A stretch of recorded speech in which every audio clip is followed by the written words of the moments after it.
you know that most doctors' visits are related to problems involving the autonomic nervous system? Cardiovascular problems, gastrointestinal problems, endocrine problems, sleep problems, even anxiety and depression are closely related to how balanced your autonomic nervous system is. And yet we never talk about it. We never talk about how to rebalance the autonomic nervous system. Instead, we are given prescriptions for pills for each of those kinds of problems without consideration of the simple things that will be presented in today's video. Hi, and welcome back. I am Dr. Bruce Crawford, board-certified urogynecologist and the creator of the Pilates method of pelvic floor rehabilitation. In today's video, we're going to be talking about the autonomic nervous system and give you a simple way to get the most basic idea as to how well your autonomic nervous system is working. Sound good? Great. Well, like, subscribe, do all the things. We need your help to increase our reach, and I really appreciate that. So, what happens when our sympathetic nervous system is overactivated relative to the parasympathetic nervous system? What happens when we are in a sympathetic dominant state? Well, you can think of it this way. The sympathetic nervous system is very necessary and helpful to us when we are in situations that require vigilance and fast action and self-preservation, situations where we might be threatened or scared. But we can't stay in that sympathetic state all the time. When that happens, we say the autonomic nervous system is out of balance. When we're exercising in the gym, maybe we're doing high intensity interval training. We need to be sympathetic dominant when we're doing high intensity exercise, for example. That's functional, that's normal, that's what you want it to do. But when that's over, you want to regress back to a balanced autonomic nervous system. And so we're really not talking about ever having the experience of sympathetic dominance. We're talking about having that be your general baseline state and why that may not be favorable for you long term. So what are the symptoms of a sympathetic dominant state? Well, heart rate and heart palpitations are one. For instance, if your resting heart rate is elevated, if you're consciously aware of your heartbeat or your experience palpitations throughout the day, that might be an indication of sympathetic dominance.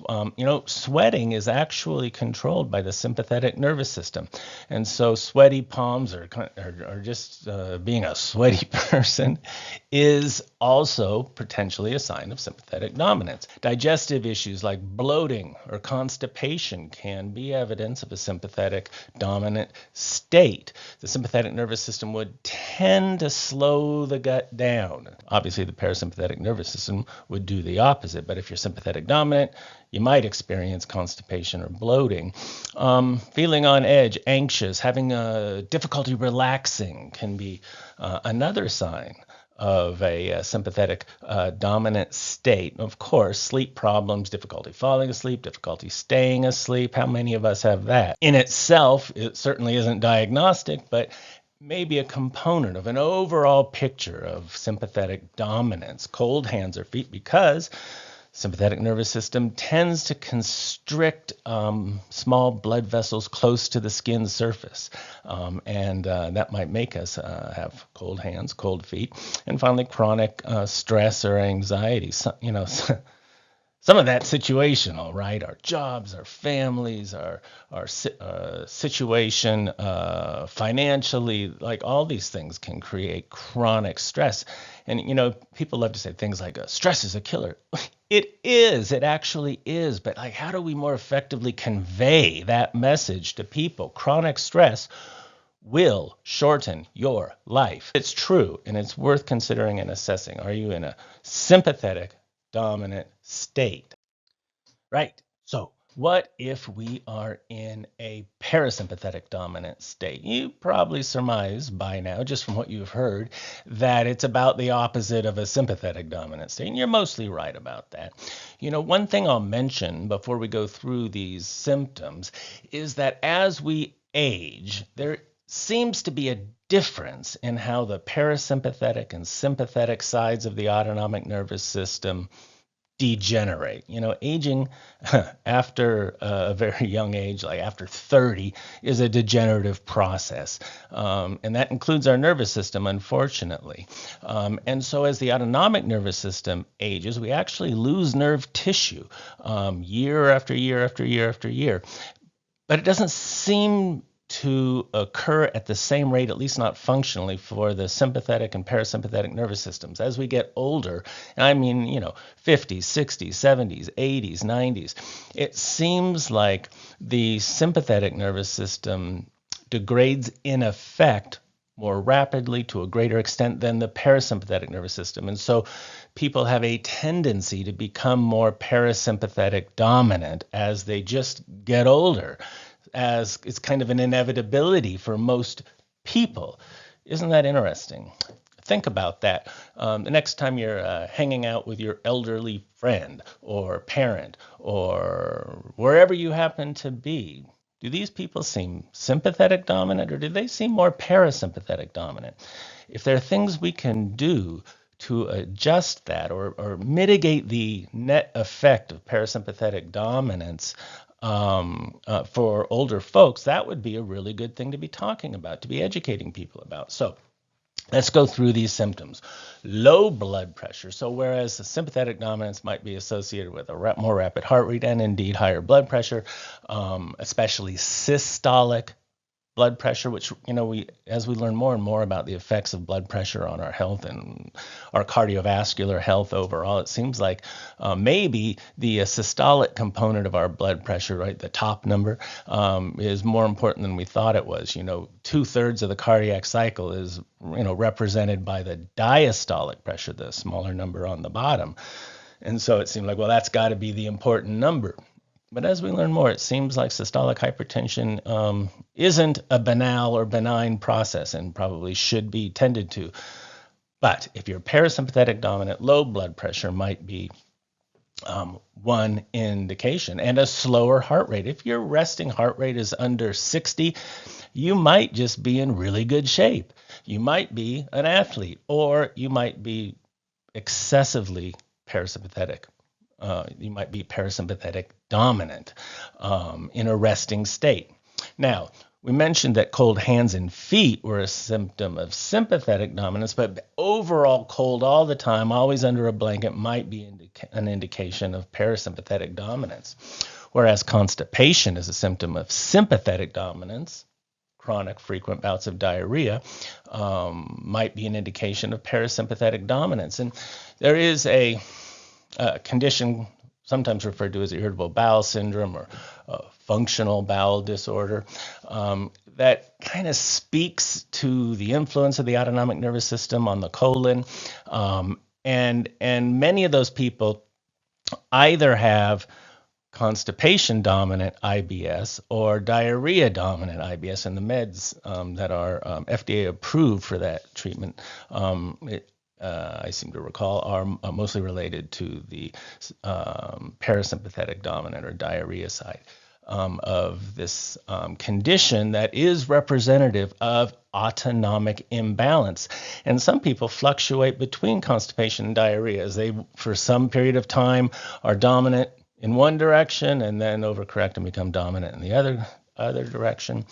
So it's interesting to understand this more deeply than just functional bowel disorder. That doesn't tell you anything, but understanding the why underneath the title of the condition really, I think, empowers us if we understand why this is happening. And it's not that complicated. We can understand this.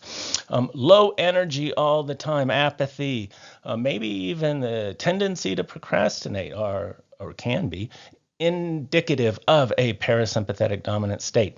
And that kind of gets at the difficulty concentrating, the dreaded brain fog. Guilty of that. God, as you get older, it's just ridiculous how brain fog can reduce your productivity. Almost so much that you don't even want to talk to anyone about it because it's kind of disturbing and frightening. What can you do if you're in that parasympathetic dominant state and can't concentrate or maintain your concentration long enough to get things done the way you used to. Think about that. How's your performance changed over the years? It may have a lot to do with where you are in terms of autonomic balance. I want to know, do you think you're sympathetic dominant or do you think you're parasympathetic dominant? Just leave an SD or a PD in the comment section so I can know. It'll be interesting to see from our viewers how many are in each group. So you can do that. Please do. Right. So the autonomic self-assessment. We're going to go through a bunch of symptoms on the left side of the slide, and then compare the sympathetic dominant effect to the parasympathetic dominant effect. If you have a little piece of paper, for each symptom that we go through, you can write an S or a P down and then add them up at the end and see if you tend to be one or the other. And if you don't have either, then just leave it blank. Wouldn't it be fine to, at the end of all of this, to have nothing but blanks and say you're in perfect autonomic balance? That would be great, but unlikely because most people are not in perfect autonomic balance. So let's start. Resting heart rate. If your heart rate at rest is greater than 100, you might be sympathetic dominant. If it's less than 60, you might be overly parasympathetic dominant or an Olympic athlete, one or the other. Your energy level. Do you have a lot of energy? Are you the type that's always doing something, rushing around, 5 minutes late for everything? Or do you tend to have apathy, lack of motivation? Do you feel stuck in a do-nothing state?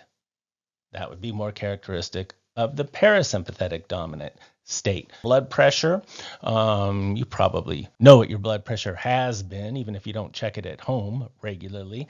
Do you tend to have low blood pressure or elevated blood pressure? We tend to categorize hypertension as people with blood pressure, greater than 130 on the top, greater than 90 on the bottom. That might be generous. We might need to actually back that off. It might be that people are healthier with even lower blood pressures, even below 120 over 80. That is the topic for an upcoming video when we talk about autonomic imbalance in the cardiovascular system. So stay tuned for that. Are you always dizzy when you stand up? There's a condition that affects young women called POTS syndrome. It tends to go away if you entertain the patient for long enough. They just grow out of it because we're not that good at treating it, but there are some medications that can help, some others are lifestyle changes and behaviors that can help, but it is characterized by an incompetent sympathetic nervous system. So these people are super dizzy when they stand up because their sympathetic nervous system can't kick in and raise their blood pressure enough to maintain blood flow to their head, and they get dizzy and sometimes fall down. Because of that, we like to put things in boxes, right? We're human beings. We like to create cubby holes for information and say, okay, this parasympathetic dominant state is called POTS syndrome, but the fact of the matter is there is a spectrum of autonomic imbalance. And I think a lot of individuals that tend to be on the more lethargic, depressed side, that tend to have lower blood pressure, and maybe they often feel dizzy when they stand up because they just don't have an accessible sympathetic effect to avoid that, even if they don't meet all the criteria for POTS syndrome or some other dysautonomia, some other disease of the autonomic nervous system. Which side do you fall on? Think about that. And it kind of gets at the next thing, which is orthostasis, which means your blood pressure doesn't accommodate to changes in posture right away, right? Like what we were talking about with. So you can take your blood pressure while sitting and then stand up and quick like a bunny, take it again, and you notice that it's substantially lower than when you were sitting. You may not be accommodating that change in posture as quickly as you want, and it's maybe, if that is true, then it's indicative of an inadequate sympathetic effect or a too adequate parasympathetic effect, whereas the sympathetic dominant individual would not notice, right? They wouldn't be dizzy because they're already sympathetic dominant. Weight. The sympathetic dominant individual might be normal weight or underweight, whereas the parasympathetic dominant individual might be overweight. Temperature, sympathetic dominant individual may have cold hands and feet, but otherwise feel warm all the time, whereas the parasympathetic dominant individual is always looking for their sweatshirt or getting under a blanket cold all the time. And finally, bowel and bladder habits. This is a real common one. The sympathetic dominant individual tends to be constipated. The parasympathetic dominant individual tends to have diarrhea or overactive bladder symptoms, right? Frequency, urgency, getting up at night to urinate too often. Score that one for yourself. And now add up all the S's or all the P's. Indicate in the comment section whether you feel you're sympathetic dominant, perfectly balanced, or parasympathetic dominant, because I really want to know. Stay tuned. In this series, we're going to be covering even more effects of autonomic imbalance, but focusing in on specific organ systems. So that's coming up soon. Stay tuned.